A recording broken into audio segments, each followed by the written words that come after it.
Ito. Ito lang naman pinagpipilian ko talaga dyan eh. Marcoleta, Robin Padilla, hindi kasama si Aimee. Huwag niyong ipilit si Aimee. Hindi ka agad sa atin yan. Hindi na ba kayo natuto sa mga siraulong Marcos na yan? Hindi pwede yan. Hindi pwede. Kay PH update, X ang Marcos. Di ba? X ang Marcos. Huwag niyo na hong gawing komplikado ang termino ni VP Sara. Dahil ipapakulong niya yung mga mastermind dito sa mga anomalyang flood control. At ang mastermind si Marcos Jr. Gusto niyo pang umiyak si Aimee? Gagamitin pa niya ang pagiging VP niya para ilabi yung kapatid niyang bangag? Gugustuhin niyo pa ba yun? Anak ng tokwa. Hindi. Wag. Ako personally pero sino ba naman tayo, di ba? Sa ilalim ako sa wisdom ng ating pangalawang pangulo. Siya ang leader ko. So kung ano man ang maging desisyon niya, wala akong magagawa dyan. Pero ang BP ko talaga, tataas kung sakaling si BP, ang gagawin niyang BP, itong si Aimee Marcos.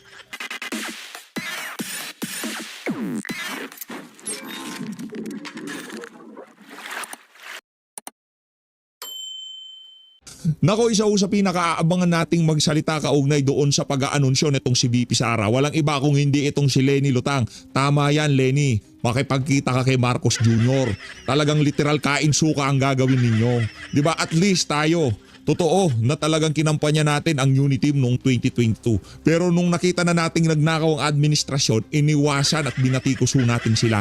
Pero nasaan yung mga never again kagaya nitong si Leni Robredo noong panahon ni dating Pangulong Rodrigo Duterte. Ayan, magkakainan sila na suka diyan sa Naga sa pagbisita nitong si Marcos Jr. Heto, wala na ho tayong maraming segue dito. Rerekta ho tayo dito kay Leni Lugaw. Naku, matindi ito. Ito yung talaga literal na kain suka. Meron ho silang nalalaman na pa never again noong panahon ni Tatay Digong. Ngayon naman talagang kitang-kita na why not? Pwede, posible, bakit hindi? Subukan natin. Bakit? Wala kayong makinarya? Wala na nga nagmamahal sa inyo sa social media. Tapos makikisangkot pa kayo dito sa magnanakaw na administrasyon na to. Sa bagay, tama yan, magsama-sama kayo. Dahil kung sakali at least para hindi na malito ang ating mga kababayan. Anong third force? Kasi ganito ho kasi yan mga kababayan. Yung tinutukoy na third force, yung mga dilawan pinklawan candidate. Kasi ang maglalaban talaga dyan, administration at yung kandidato na pinakamalakas, which is si Vice President Sara Duterte. Administration at si VP Sara. Yung nag-analisa na binayaran ng mga dilawan at pinklawan, sinabi niya, kailangan daw tayong magbantay doon sa third force. Yung tinutukoy na third force, yung mga dilawan at pinklawan, paano kami maghahanda, anak ng tokwa? Makikisangkot nga sila sa administrasyon. Ito si Leni Lugaw, pakinggan yung mga kababayan. Nag-meeting na tayo with PMS, PSG, DPWH kasi sila yung lead. Pinaghahandaan daw ho nila yung pagbisita nitong si Marcos Jr. dyan sa Naga. Anak ng tokwa. Kung di pa bibisita sa Naga yung si Bangag, hindi nyo pa gagawin ang trabaho nyo. Mga walang niya kayo, mga inutil talaga kayo. Ito talagang lugaw na to, inutil ho ito mga kababayan. Inutil na malala.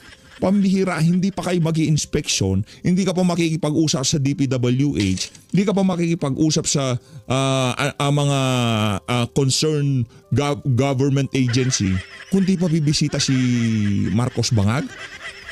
Lang yun. Sila yung lead agency. Ang pinakasadya kasi dito yung Oplan kontra Baha. Pero yung desisyon, wag na siyang hintayin to launch it. Kasi the reason why dumating na yung mga equipment nung Monday is magamit na siya. So no Tuesday, nagtrabaho na. So ang naging desisyon, instead of the previous plan na launching lang ito, ang desisyon gawin na, bisitahin niya na lang. So which is the better plan? Kasi makikita na yung before and after. Malaki yung lutang, galawang lutang, di ba? Galawang lutang ho yan mga kababayan. Ang tanong, may mabubola pa kaya itong si Leni Lugaw, di ba? Mag-ano ka na lang madam, diyan ka lang sa Naga. Ngayon pagka nagawa mo ng ala Davao ang Naga, doon ka magbida-bita. Baka sakali suportahan pa kita, di ba? Pagka yan Naga City na ba Naga? City na ba? Pagka yung Naga City, naging ala Davao na, 'di ba? Yung tipong walang mga palsipikadong flood control, hindi binubuhusan ng mga program appropriation yung Naga na yan. Pagka laganap ang droga at disiplinado ng mga kababayan natin dyan, doon pa lang ako maniniwala sa'yo. Pero habang puro hype lang yung naga-naga na yan, tigil-tigilan mo ako, Lenny Lu. Friends, yung inikot namin ng Tuesday, pag-ikot ulit namin ng Wednesday afternoon, ang layo na. So, ang mga bibisitahin bukas, yung mga medyo problematic areas pa, para matutukan siya ng pansin. Sobrang big deal na presidente ang pupunta. Kasi yung mga agencies na makakatulong to make things happen, nakita niya with his own eyes kung ano yung kailangan. So, Anak ng Petrong Garapata, napaka-special naman ng naga.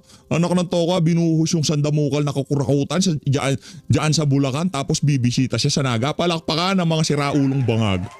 Diba? Isipin nyo na lang mga kababayan. Isipin nyo na lang mga kababayan, ang binibida netong si ano pangalan ito? Netong si Vince Dizon na napakatindi ng korupsyon na nangyari diyan sa Bulacan First District Engineering Office. Yan ang epicenter ng ang program of operation kakurakutan sa pamahalaan. Anak ng Toka, bibisita ang presidente ng Bangag sa Naga. Palakpakan, di ba? Yan sinasabi ho natin. natin siya sa isang community dito, yung Sitio Magayagaya sa Concepcion Pequeña, very problematic pa yun. Una, constricted doon yung waterways, maraming informal settlers. Gusto natin ipakita sa kanya para yung awareness pa na may mga lugar pang ganito na kailangan asikasuhin. Ang kabutihan nito, nung ni-raise natin yung concern sa DSUD, na marami pa tayong communities na ganito, bababaan tayo ng mga programa, the housing programs, para yung mga i-relocate natin from danger areas. Hindi naman nawalan sila ng bahay, pero aalisin lang natin sila to safer places na mas kampante na sila, na during typhoons, hindi na sila nag-aalala na may mangyayari sa kanila. Thank you, ma'am. Possible kayo politics pag-usapan? Okay, sige. Thank you, ma'am. Sabay ngiti nitong nitong si Lugo Possible bang pag-usapan ng politics? Anak ng Toko, ano pa bang silbi ng pagbisita ni Bangag diyan sa Naga kung di nyo rin lang naman pag-usapan? Yung possible alliance ng mga lutang at ng mga bangag. Diba? Saktong-sakto. Ako sa totoo lang, gusto ko magsabuatan sila Para ika nga, magkaalaman na kung sino bang ba talaga ang united opposition. Diba? Para makita na ng mga kababayan natin na yung pinipresenta nila sarili nila na we are the united opposition. Nasa betting process pa rin kami. Nag-consolidate pa rin kami. Nagko-consolidate pa rin ang united opposition. Anong united? Ayan ang united opposition nyo. Makikipagsapakat kay Marcos Jr. Ano ho yan? Ika nga, natansya na nila yan. Pagka nakipagsabuatan tayo kay Marcos Jr., nakialay tayo dito, nakialyansa tayo sa mga bangag na to, sa kangkong kayo pupulutin. Di ba? Baka makagather pa kayo ng ilang milyong mga boto pagka nakisabuatan kayo sa mga bangag sa Malacanang, mas magiging madali yung trabaho ko, di ba? Ano ba trabaho natin? Ipakita sa sambayan ng Pilipino na hindi naman talaga para sa Pilipino yung mga pinklawan at dilawan na yan. Para ho sila sa interes nila sa politika. At ang interes nila sa politika, palitan nila yung magnanakaw sa Malacanang para sila naman ang magnanakaw. Yun. Para, kung iniisip nyo mga kababayan, pupunta sila sa Malacanang para baliktarin lahat ng ginawa ni Marcos Jr. Hindi. Ibang kamay lang ang hahawak sa pera ng sambayanan. Di ba si Marcos Jr. ang magnanakaw ngayon? Pagka ito ng mga siraulo na to ang umupo, sila na hong magnanakaw sa kaban ng sambayan ng Pilipino. Ngayon, di ba, puro droga, kakurakutan. Pero pagka ito nanalo, anak ng Toka, umasa kayo, every relief goods, nakapakete yung bawang, sibuyas, luya. Yun na. Kung tawagin yun Lugaw Pack. Sino nakakaalala dito sa Lugaw Pack ni Lenny Lugaw? Meeting na tayo with PMN. Tapos na. Si VP Marcoleta na. VP Marcoleta, sinasabi ko. Ito. Ito lang naman pinagpipilian ko talaga dyan Marcoleta, Robin Padilla, hindi kasama si Amy. Huwag niyong ipilit si Amy. Hindi kakagat sa atin yan. Hindi na ba kayo natuto sa mga siraulong Marcos na yan? Hindi pwede yan. Hindi pwede. Kay PH Update, X ang Marcos. Di ba? X ang Marcos. Huwag niyo na hong gawing komplikado ang termino ni VP Sara. Dahil ipapakulong niya yung mga mastermind dito sa mga anomalyang flood control. At ang mastermind si Marcos Jr. Gusto niyo pang umiyak si Amy? Gagamitin pa niya ang pagiging VP niya para ilabi yung kapatid niyang bangag? Gugustuhin niyo pa ba yun? Ano ka ng tokwa? Hindi. Wag. Ako personally pero sino ba naman tayo, di ba? Sa ilalim ako sa wisdom ng ating pangalawang pangulo. Siya ang leader ko. So kung ano man ang maging desisyon niya, wala akong magagawa dyan. Pero ang BP ko talaga, tataas kung sakaling si BP, ang gagawin niyang BP, itong si Amy Marcos. Mahirap po mga kababayan. Ngayon pa lang nakikita ko na yung sandamukal na komplikasyon. Sino mga makukulong dyan pag naging presidente si VP Sara? Ang bayaw niya ay ang hipag niya, 'di ba?